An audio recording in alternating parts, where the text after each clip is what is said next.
মধ্যপ্রাচ্য জুড়ে মার্কিন সামরিক ঘাঁটিগুলোতে সুনিপুণ হামলা করেছে ইরান। এতটাই নিখুঁত হামলা যে শেষ পর্যন্ত বাধ্য হয়ে যুক্তরাষ্ট্রের সৈন্যরা বিভিন্ন হোটেলে লুকিয়েছিলেন। আর এই নিখুঁত হামলার পেছনে ছিল চীনা গোয়েন্দা স্যাটেলাইট। ব্রিটিশ সংবাদ মাধ্যম ফিনান্সিয়াল টাইমস এ তথ্য জানিয়েছে।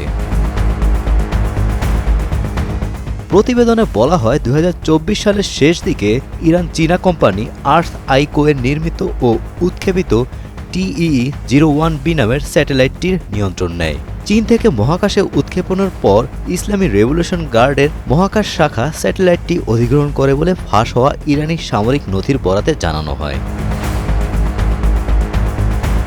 ইরানের সামরিক কমান্ডাররা স্যাটেলাইটটিকে ব্যবহার করে মধ্যপ্রাচ্যে গুরুত্বপূর্ণ মার্কিন সামরিক স্থাপনাগুলো পর্যবেক্ষণের নির্দেশ দেন।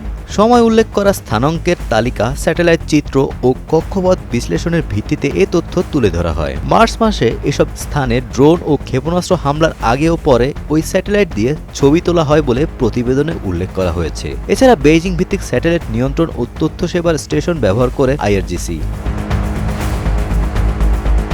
সৌদি আরবের ঘাঁটিতে হামলার আগে ছবি তুলেছিল স্যাটেলাইটটি। এছাড়া একই সময়ে স্যাটেলাইটটি জর্ডানের মুয়াফফাক সালতি বিমান ঘাঁটি, বাহরাইনের মানামায় অবস্থিত মার্কিন পঞ্চম নৌবহরের ঘাঁটির আশেপাশে ও ইরাকের এরবিল বিমানবন্দরের কাছাকাছি এলাকাগুলো পর্যবেক্ষণ করে। এসব এলাকায় ইসলামী রেভলিউশন গার্ড বাহিনীর দাবি করা হামলার সময়ের সঙ্গে এই নজরদারি পরিচালিত হয় বলে প্রতিবেদনে উল্লেখ করা হয়েছে।